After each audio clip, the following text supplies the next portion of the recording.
Hello friends, I am doctor Shailja Pandey और आज हम बात करेंगे पैनिक अटैक के बारे में। कई बार क्लिनिक में बहुत सारे ऐसे मरीज आते हैं जो कि कहते हैं कि डॉक्टर साहब सीने में दर्द हो रहा है, बहुत सीने में दर्द होता है, एकदम से सीने में दर्द शुरू हो जाता है, आप कृपा करके मेरा ईसीजी कराएं, कहीं मुझे हार्ट की कोई प्रॉब्लम तो नहीं है। हम ईसीजी कराते हैं, सब कुछ कराने के बाद सब कुछ नॉर्मल आता है। पेशेंट फिर से वही कंप्लेन लेके आता है कि मुझे सीने में दर्द हो रहा है और मेरा फिर से ईसीजी कराएं। ऐसे कई मरीज आते हैं जो कि सीने में दर्द की समस्या लेके आते हैं या फिर सांस लेने में दिक्कत हो रही है, ऐसी समस्या लेके आते हैं। अब हर ऐसा कोई मरीज आ रहा है तो हम हर किसी को ये नहीं डिटेक्ट कर सकते कि ये हार्ट का पेशेंट है या इसको हार्ट डिजीज़ है। अब आपको कैसे पता चलेगा कि इसको पैनिक अटैक हो रहा है, और आप कैसे, अगर आप ये पहचान जाएंगे तो आप मरीज को सही सलाह दे सकते हैं कि देखिए आपको ऐसी दिक्कत नहीं, ये दिक्कत है, आपको ये करना है। तो आपको पैनिक अटैक के बारे में बताते हैं कि पैनिक अटैक होता क्या है। जनरली क्या है, पेशेंट जब हार्ट अटैक या फिर पैनिक अटैक की कंप्लेन करता है तो आपको लगेगा कि जैसे कि इसको हार्ट की ही प्रॉब्लम तो नहीं, क्योंकि ऑलमोस्ट दोनों के सिम्टम मिलते जुलते लगते हैं। पैनिक अटैक का जो पेशेंट होगा उसको भी एकदम से पसीना आएगा, उसको भी एकदम से सीने में दर्द होना, भारीपन महसूस होना, सांस लेने में तकलीफ होना, ऐसी समस्याएं हो जाती हैं। इसी प्रकार से अगर हार्ट का कोई पेशेंट आता है तो वो कंप्लेन करता है तो वो भी सिम्टम्स, थोड़े बहुत सिम्टम मिलते जुलते होते हैं। तो उसमें क्या है कि अगर हम बार बार ईसीजी या ईको कराते हैं पेशेंट का तो वो भी अच्छा नहीं होता है। तो इसलिए हमें जानना है कि पेशेंट को पैनिक अटैक है तो हमें उससे क्या क्या प्रिकॉशंस बनाने हैं, किस तरीके से उसका इलाज कराना है, क्योंकि पैनिक अटैक के पेशेंट को हमें क्या है, साइकोलॉजिकली ट्रीटमेंट अच्छे से देना पड़ता है जिससे कि पेशेंट अपने आप को संभाल सके। दोनों सिम्टम्स एक जैसे होने की वजह से कई बार कन्फ्यूजन्स पैदा हो जाते हैं। अब इसमें क्या होता है, 25-30 मिनट के लिए क्या होता है कि इसमें कुछ एड्रॉप्ट आते कि मतलब स्टार्टिंग होती है पैनिक अटैक में, एकदम से सीने में दर्द होना, घबराहट होना, ऐसी दिक्कतें हो जाती हैं। क्यों होती हैं? हमारे ब्रेन में एक पार्ट होता है अमेगडाला। अमेगडाला क्या काम करता है, जो कि एक fear and threat detection alarm system होता है, ठीक है, जो कि अमेगडाला हम उस पार्ट को कहते हैं। ये कैसा होता है दिखने में, ये एक ऑलमोंड शेप का होता है, मतलब बादाम की शेप का दिखाई देता है और डीप इनसाइड, मतलब हमारे ब्रेन के काफ़ी अंदर की ओर होता है और टेम्पोरल लोब के पास होता है, ठीक है। जैसे हम अब क्या होता है कि अमेगडाला, जब कोई फियर या डर पेशेंट को होता है या घबराहट होती है, उसे कोई भी पुरानी चीज़ें याद आती है तो अमेगडाला क्या होता है, एकदम से एक्टिवेट हो जाता है।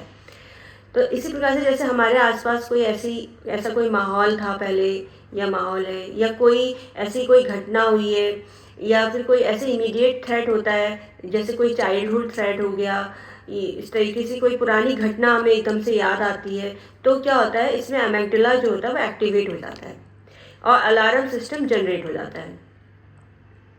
इससे क्या होता है, जहाँ फियर सर्किट एक्टिवेट होता है, हमारा जो हाइपोथैलेमस है, हमारे माइंड में होते हैं पार्ट्स हाइपोथैलेमस और हिपोकैम्पस, ठीक है। हाइपोथैलेमस और हिपोकैम्पस ब्रेन स्टेम एक्टिवेट होता है, और हाइपोथैलेमस जो होता है उसमें क्या होता है कि डिक्लेयर हो जाता है कि ये दिक्कत हो रही है और हमें इस तरीके से हमारी बॉडी को अपने आप को बचाने के लिए या अपने आप को सेव करने के लिए ये चीज़ें रिस्पॉन्स करनी है। हाइपोथैलेमस से जो है सिक्रीट होते हैं एड्रेनलिन और नॉन एड्रेनलिन, ठीक है। और हमारी बॉडी जो होती है इस चीज़ के लिए, किसके लिए तैयार होती है, डिफेंस के लिए तैयार हो जाती है कि ऐसा होने वाला है या ऐसी घटना हुई है, तो हमारी बॉडी क्या होती है, एकदम से घबरा जाती है, हमारा माइंड एकदम से टेंशन में आ जाता है, हमारा जो है हार्ट बीट तेज हो जाती है, पंपिंग तेज होने लगती है। क्यों होती है पंपिंग तेज हार्ट की? जिससे कि हर बॉडी पार्ट में ब्लड पहुंचे। हमारा माइंड जो है हमारे हार्ट को इंडिकेट करता है, हार्ट जो होता है तेज पंपिंग करता है जिससे कि ब्लड हमारे बॉडी के हर पार्ट में पहुंचे और जिससे कि हमारा बॉडी का हर पार्ट डिफेंस मैकेनिज्म के लिए तैयार हो सके। तो इसलिए जो है अमेगडाला जब एक्टिवेट होता है तो ये चीज़ें होती हैं। तो उसमें क्या है, डिफेंस के लिए बॉडी तैयार होती है, तो बॉडी को क्या कहते हैं, फाइटर और फ्लाइट रिस्पॉन्स आ जाता है, फाइटर एंड फ्लाइट रिस्पॉन्स में आ जाती है हमारी बॉडी, ठीक है। और हार्ट जल्दी जल्दी पंपिंग करने लग जाता है जिससे कि ब्लड, मैंने बताया कि सभी ऑर्गन्स में पहुंचे और हमारी बॉडी जो है डिफेंस के लिए या डेंजर से लड़ने के लिए तैयार हो जाती है। तो पेशेंट को क्या है, तेज पैल्पिटेशन होती है, पेशेंट कहता है कि मेरा दिल तेजी से धड़क रहा है, फास्ट ब्रीदिंग होती है, तेज सांस चलने लगती है, डिस्निया की कंडीशन हो जाती है पेशेंट को, ठीक है। चेस्ट पेन होगा, मसल मतलब नमनेस स्टार्ट हो जाएगी, सुन्नपन लगने लगेगा हाथ पैरों में, पेशेंट को नॉजिया फीलिंग होगी, उल्टी जैसा हो जाएगा, और ब्लड कम जा रहा होता है तो इसलिए स्लो डाइजेशन भी हो जाता है, क्योंकि ब्लड सर्कुलेशन जो है वो लीवर में वहाँ पे कम हो जाता है, तो उसकी वजह से स्लो डाइजेशन हो जाता है, नॉजिया फीलिंग होती है।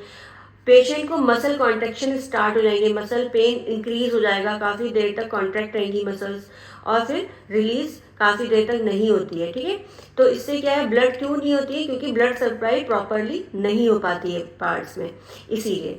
और लैक्टिक एसिड डिपॉजिट होता है जिससे कि चेस्ट पेन होने लग जाता है, लैक्टिक एसिड ज़्यादा डिपॉजिट हो जाता है जिससे कि चेस्ट पे प्रेशर पड़ता है और पेन स्टार्ट हो जाता है।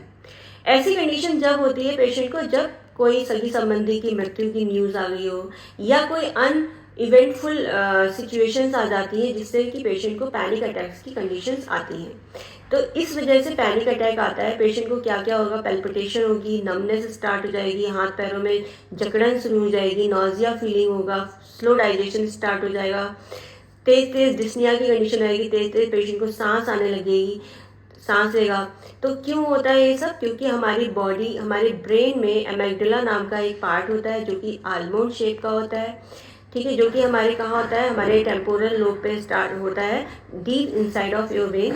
ठीक है, और इसमें क्या है, जब कोई हमें पुरानी ऐसी घटना याद आती है या हमारे आसपास कोई ऐसा माहौल होता है जो कि हमें हर्ट कर रहा होता है काफ़ी टाइम से, तो एमेग्डला जो है एक्टिवेट हो जाता है, वहाँ पे हमारा हाइपोथैलेमस और हिप्पोकैम्पस होता है, ब्रेन स्टेम जो कि एक्टिवेट हो जाती है।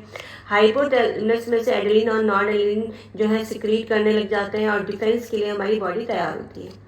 डिफेंस के लिए बॉडी तैयार होती है क्योंकि हमारा जो ब्लड है सभी ऑर्गन्स में जल्दी जल्दी पहुंचना होता है, तो इसीलिए हमारा क्या है, हार्ट भी जल्दी जल्दी पंपिंग करने लग जाता है, जिससे कि जल्दी जल्दी हार्ट ब्लड हमारी बॉडी ऑर्गन्स में पहुंचे, हमारी बॉडी डिफेंस के लिए तैयार हो, हमारी बॉडी आगे डेंजर से लड़ने के लिए तैयार हो। इसकी वजह से पेशेंट को डिस्निया, पेल्पिटेशन, नोजिया, वॉमिटिंग जैसा होना, चक्कर आना, घबराहट होना, ऐसी दिक्कतें होने लग जाती हैं।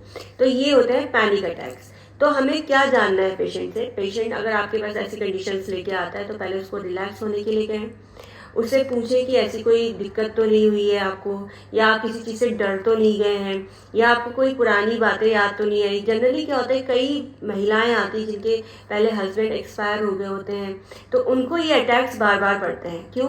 क्योंकि उन्हें पुरानी बातें, पुरानी चीज़ें याद आती हैं, तो बार बार वो याद आने की वजह से उनको इसे अटैक्स आते हैं। या कुछ लड़कियां जिनके साथ पहले कोई ऐसी घटना हुई होती है जो कि बार बार उनको पैनिक अटैक्स आते हैं, जैसे स्कूल्स में भी हमने देखा है कि एकदम से लड़कियां सांस फूलने लग जाना, चक्कर आना, गिर जाना, और रोने लगना, एकदम से पसीना पसीना हो जाना, ऐसी दिक्कतें हो जाती हैं। तो ये पैनिक अटैक्स में आते हैं। हमें वहाँ जानना है कि मरीज के साथ कोई ऐसी दिक्कत या ऐसी कोई घटना तो नहीं हुई थी जिसकी वजह से उसको इस तरीके के अटैक्स आ रहे हैं। हम प्रिकॉशनरी उसका ईसीजी करा लेते हैं पहली बार की, जिससे कि हमें ये भी पता चल सके कि उसको हार्ट की प्रॉब्लम तो नहीं है।